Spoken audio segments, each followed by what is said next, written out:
Hey, Scott Horn Hoof Records here again. Today I'm with Will of the mighty Hummer, and we're going to talk about their new album. Let's do it!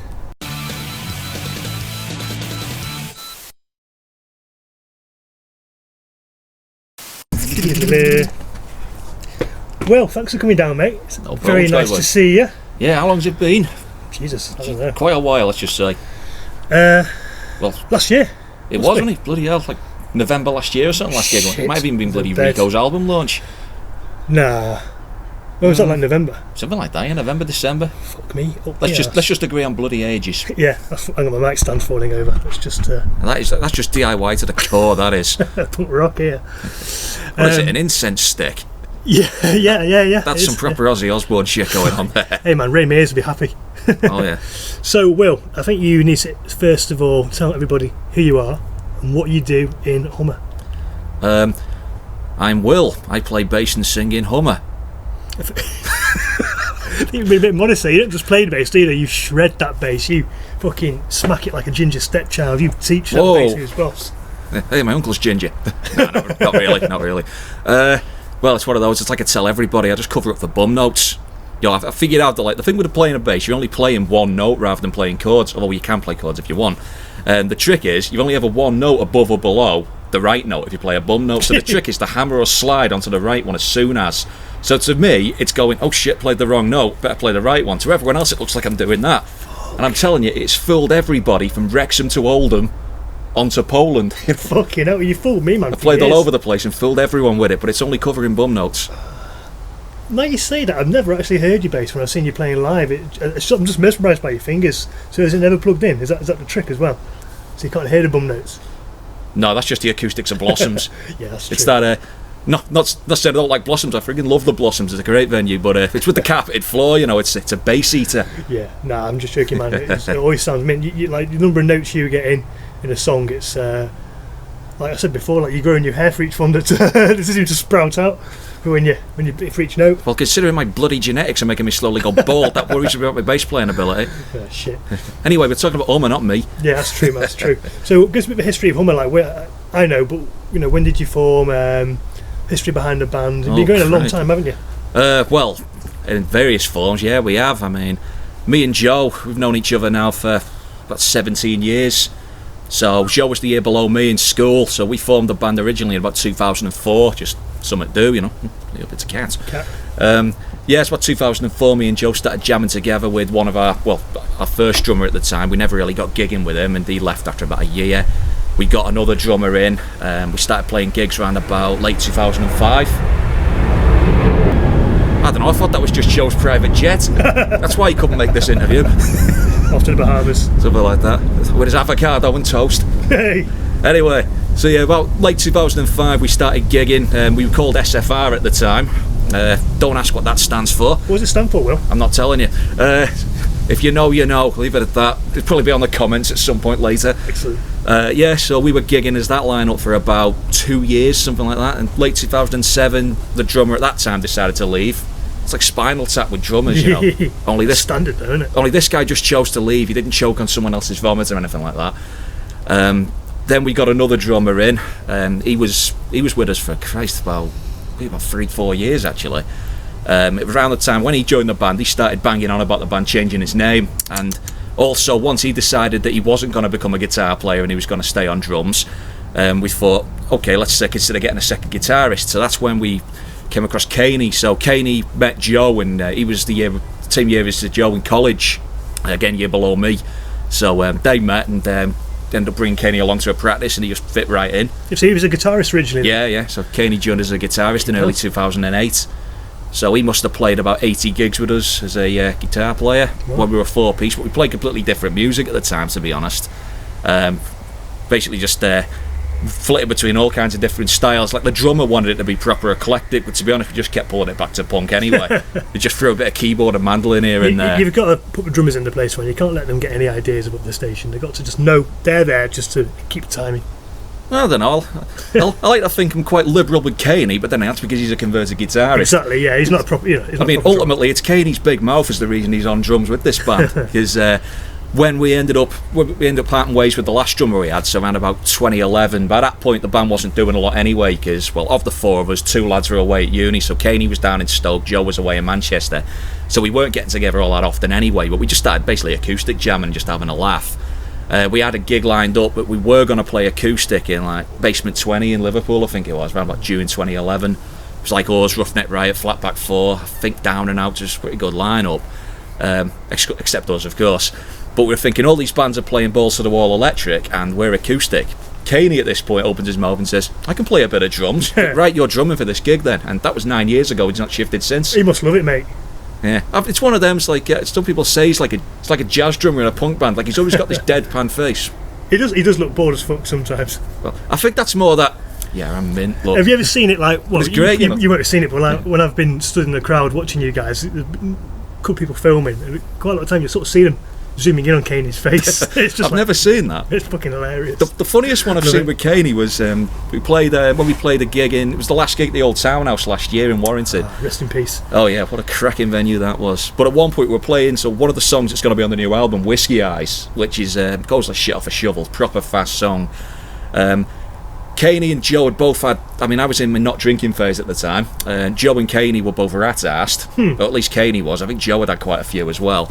And he started playing the song about 4 times faster than it should be. Amazing. So at one point, like, you can see on the video, I think it was me folks who videoed it actually, but it's on, you put it on YouTube and all that. If you watch the video carefully, while Joe's playing the solo, he's like looking over a guitar like that. And at one point, I turn around to Caney. You obviously don't see this because my back's to the camera. I shout to him, fuck me, this song's fast. And Caney just burst out laughing. So all you see is Caney's going like this. I obviously shout to him, and he goes like this. And then just starts giving it rice. Oh, yeah, amazing. Like I said, for such a calm drummer, he's got a hell of a stage presence. He has. I'm not knocking it at all. No. He's he's. But yeah, anyway, back to your original question about the history of the band. Fucking hell, I forgot what the question was. Well, that's my memory. We were discussing that yesterday, weren't we? Yeah, we were, mate. So like, so after around that time, like, band went quiet around 2011, 2012. So we did the odd acoustic gig and stuff, but this is still as SFR, is it? No, we changed our name to Hummer about 3 years before at that point. I think it was actually our old drummer named it after, let's just say, a band that we didn't like that he was a big fan of. Right. Had a song called Hummer, and he said, why don't we call the band that? I was completely unaware that it was a song by said shit band. Not saying Hummer's a shit band, I'm saying the band that was named after had a shit song. Okay, you have to tell me afterwards. Well, it's one of those. We ended up reconciling. We realised it was also a Smashing Pumpkins song, a giant car, and everything else. There you go, mate. But yeah, so me and Joe kind of got distracted for about a year at one point when we both joined Flatback 4. Yeah. So we spent about a year gigging with them, and then we both ended up leaving for various reasons. And then basically by this point we'd all finished uni. So, well, I say me and Caney had finished uni. Joe was doing his eternal student PhD thing, which he only finished like this year. I can't believe he's only just finished that, man. Well, fair play to him. It's Dr. Watson now, isn't it? Yeah. Elementary. We have to call Caney Holmes just to make up for it. Amazing. But that's it. We ended up like starting just jamming together again. It was like, again, something to do. Use the downtime. Then eventually around 2015 we started getting back to gigging again. Started recording. That became the first EP, which obviously you yourself put out. Cause Work Home Bed. That's fantastic. It. I mean, we for the benefit of the camera, Your Honour, we knew Scott via Flatback 4. He'd put them on a few times, so we ended up turning up to a gig at Blossoms. It was a Halloween gig about 5 years ago. We played that. Scott asked us after the gig, are you recording anything at the moment? And Joe says, well, yeah, we're recording an EP. He says, well, what are you going to do with it? Joe says, well, do you want to put it out? And Scott said something to the effect of, does the Pope protect paedophiles?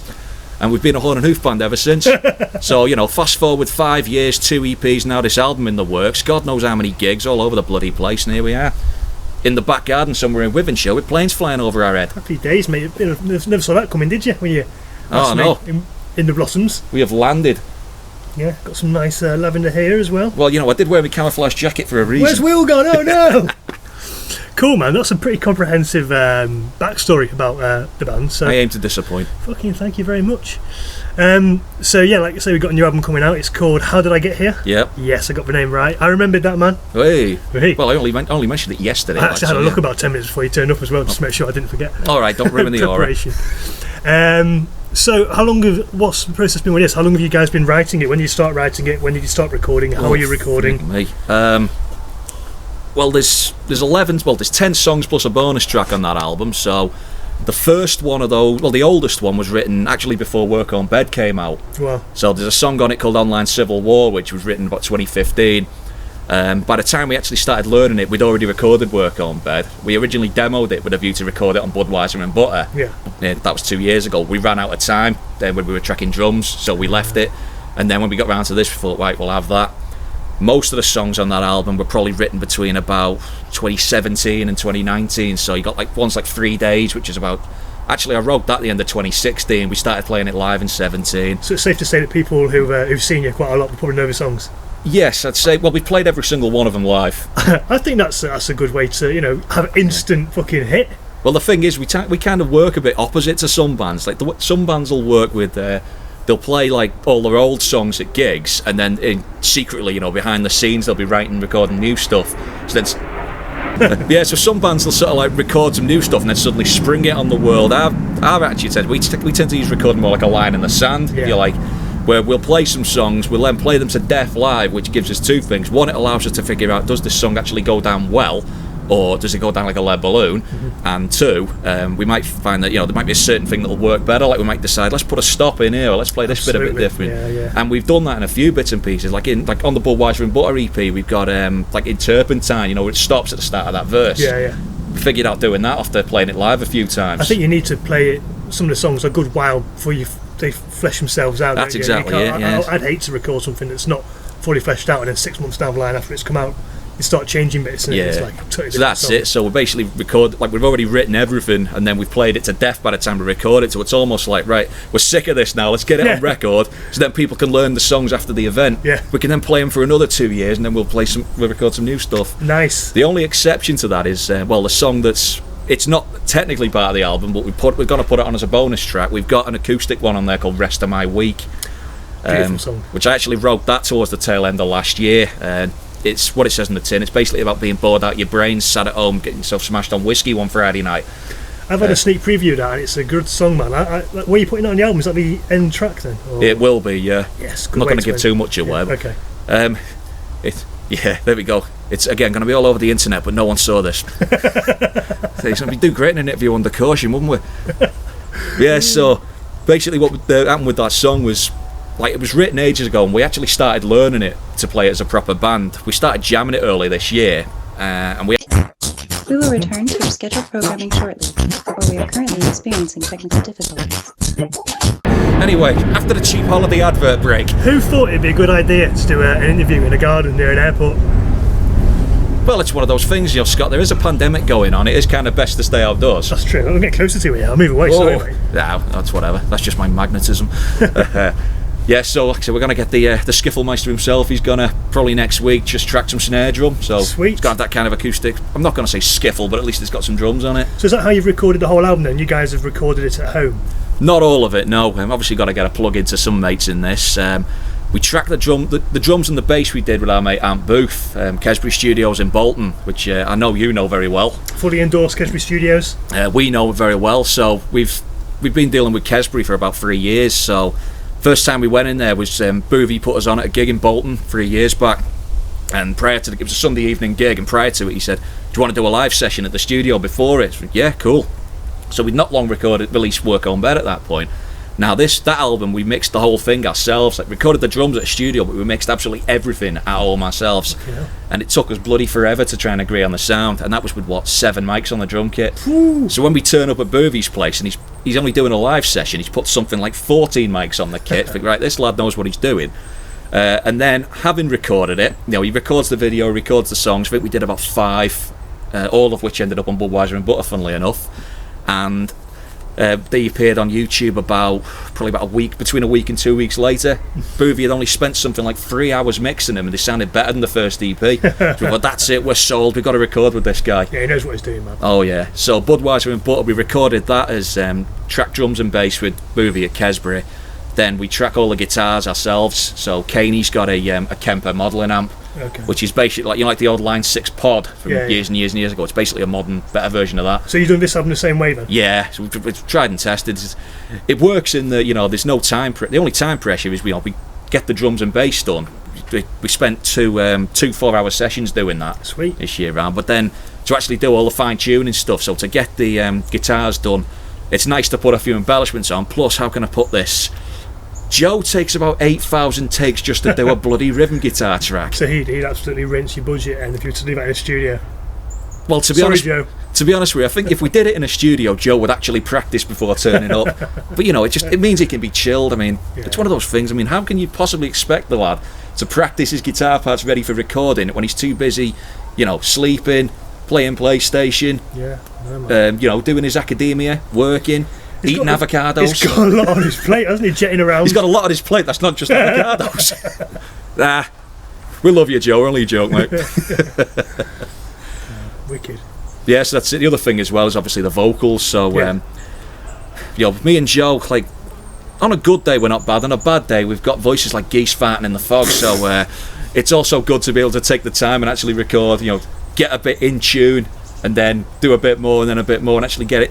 It's like it's like early Fat Mike, where we had to record like lines and syllables at a time to get the illusion he could sing. Clever. So that's pretty much what we do. It's not down to lines and syllables, but we do. There's actually one or two bits and pieces where we might have got it in like one take. No way. There's not a lot of it though. Most of it is lines at a time and really painstaking. We took the vocals probably took the longest. That's good. Then we did various like a few little bits of clean-ups, edits and stuff like that. That took time, of course, but we actually managed to utilise the lockdown for that. So, given that we couldn't exactly gig or anything like that, I thought I might as well use some of the downtime and get this all the processing done. What do you use for editing? What do you do? Well, everything that we recorded at home, we use Reaper.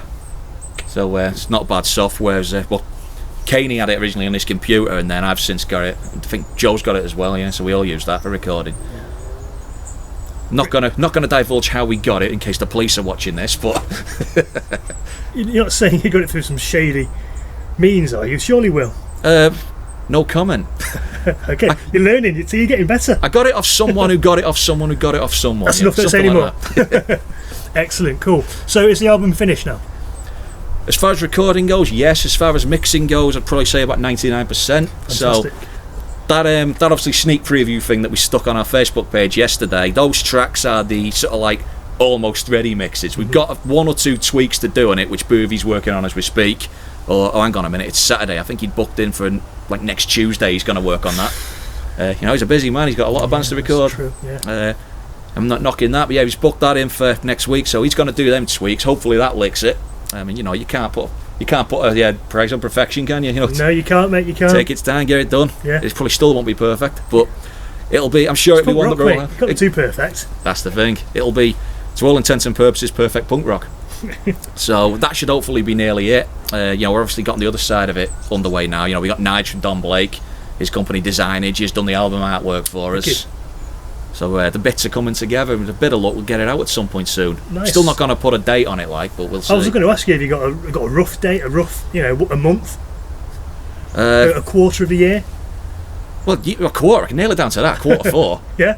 Which is it going to be out this year then? Yeah. I'm pretty confident with that. Yeah, it might be a good stocking filler. Yeah. I'll go on to put in the pumpkin for Halloween, maybe. Ooh, okay. Yeah. Well, that's what it's aimed for, isn't it? Yeah, I mean, I'd say obviously there's going to be time in actually getting them all made, and we want to get a few pressed, and then obviously make sure we're happy with the mixes and all that stuff. You're thinking just CD? Yeah. Can't really be bothered with the whole vinyl thing personally. It's the money it sells at, Yeah, it's fucking expensive. It's ridiculous. You actually got to make sure you flog a lot of them. So I think what I'd rather do is if we get them all made on CD, if they go like hotcakes, and if we do plenty over like downloads and stuff, maybe we'll consider it. I'm not saying no, but it's not something we're looking at certainly for the initial release. So basically what we're saying is if you want this album on record, you have to buy at least 6 copies on CD first. Yeah. Okay, so something come on, like that. Put your hands in your pockets and let's make this look, vinyl. You did it for Bog Roll 6 months ago. You better panic buy this CD. Hey, got a valid point there, man. So you've managed to get a few sort of friends involved on the recording as well, haven't you? Yeah. All through the very high technology of mobile phones. Yeah, among other things. So one of the things that we planned on doing was a similar thing we did with the last EP. So the last EP, we had some gang vocals on it, which it was actually a few of our mates. So our mates Riz, Rach and Young Edwards from Warrington, together with me and Joe, did all the shouting. So like various parts, songs like Blood and Butter or Workahol, and John, Big Riz, he threw a few distinctive screams on there as well, like on Workahol, people were asking, who is that guy doing the screaming? That was the original plan. We were going to do a similar thing for this, but obviously with everyone being confined to barracks around that time of year, so this is about April, May, we couldn't exactly get 10 people or whatever together in a room for obvious reasons. And if we tried doing it in a garden, well, 10 people, it would have broke the law anyway. 6 people in a garden would have just got someone causing the police, we probably would have got gone for disturbing the peace, let alone making a noise. So we came up with the idea of the Corona Chorus. Love it. Where we basically got we did the demos and all the bits that we were going to put the gang shouts on, and then we just put it out there on the Facebook page. Is anyone interested in doing these gang shouts? If you want to appear on it, and obviously you get a credit, then if you've got a microphone to record with, use that definitely. Or if you've got a rough mobile phone, whatever, just record your singing while you're shouting and fire it over, and we'll mix it in. Wicked. It wasn't really an original idea, to be honest. We got the idea off Two Sick Monkeys. You ever seen them? Yeah. So, It's been a while, but I've seen them. Well, to be fair, they did split up like 2 years ago, although they have been back every now and then since. But that was one where the last recording they had the infamous set closer they had was they'd play a song, they just got everyone to shout fuck off to them on stage, like duh, duh, duh, duh, duh, duh, duh, duh, duh, fuck off, like that. It was always a great set closer. So when I remember they were advertising it on the Facebook page, when they were recording that song, they were basically getting everybody to send recordings of them shouting fuck off. Brilliant. So I'm not exactly sure how many they ended up. They must have got like 60 people in the end just shouting fuck off to them. So, well, if they can do it, we can do a tame version of it. Nice, man. And it sounds okay? It sounds good in the mix? Yeah, it does. Nice and raucous. Excellent. I've even managed to do a bit of the careful panning and stuff, so it sounds like they're all round, rather than one voice crowded around one microphone. Yeah, fancy. So a nice stereo effect there. Nice, man. And then Boovy threw a bit of reverb on and all that. Yeah, sounds 80s-tastic. Brilliant. That's what I'm looking forward to hearing the whole thing. I mean, I've had a few sneak peeks over the last couple of months, and I think it's sounding amazing. Right, thank you, Scott. Yeah. I'm not sure. Anything else we need to talk about with regard to this then, Will? What do you think? Anything else you want to add? I suppose the only thing I can add is I bloody hope gigs are allowed to resume as they were at some point soon. I mean, let's hope this virus sods off at some point. And these fucking planes. This is the point where I say something derogatory about Boris Johnson, and this senses it. Nah! Fuck Boris, fuck Boris, fuck Boris. Oh, it's gone. Yeah, so hopefully gigs come back to normal at some point. Everyone can get hot and sweaty in the mosh pit. Oh, that'd be nice, wouldn't it? Let's all hope, like everyone else, is it's going to be some point next year and we can just get back to the way we were. Get this album out, get playing some gigs, let's get raucous. Fucking sounds good to me, that. That's not just for Hummer, that's obviously my other band, Bear Trap, it's Tia Rico, all the other Horn Hoof lot, Incisions, Clayface. Well, I know Incisions aren't Horn Hoof, but they're always honorary Horn Hoof, aren't they? Of course, yeah. Only Strangers, it'd be great to see that lot again. Yeah. Don Blake, some of our mates from down at Midlands, like Shackleford, it'd be great to see. We need to have a big old again. party, don't we, when we can get all these fucking bands on, get a big party going. Damn right. Well, I'll volunteer to drive soon. I've just packed in the ale again. Well, fucking hell, do you hear that, people? I'm holding you to that. It's on camera, it's on YouTube, it's going to be on the podcast, mate. You're tied into it. Cool, okay. It's not quite pinky swearing though, so we can't do that because of a pandemic. So social distancing, yeah. So how did I get here? It's going to be out maybe by Halloween, fingers crossed. Let's hope so. On CD, Horn Hoof Records, and on your own Bandcamp. And of course. I would say it shows, but when shows are allowed, they will be, for sure. Yeah, maybe on live streams. Maybe, yeah. So that's going to be great. That we've got CDs and T-shirts at the back, so send us PayPal. yeah. Why the fuck not? It'll work, man. Yeah. Cool, dude. Well, thanks a lot for coming down and chatting to me. It's just starting to rain, so I think that's probably a good time to end this absolutely perfectly, didn't we? Yeah. Thanks a lot, dude. Thank you, Scotty boy. See you guys later.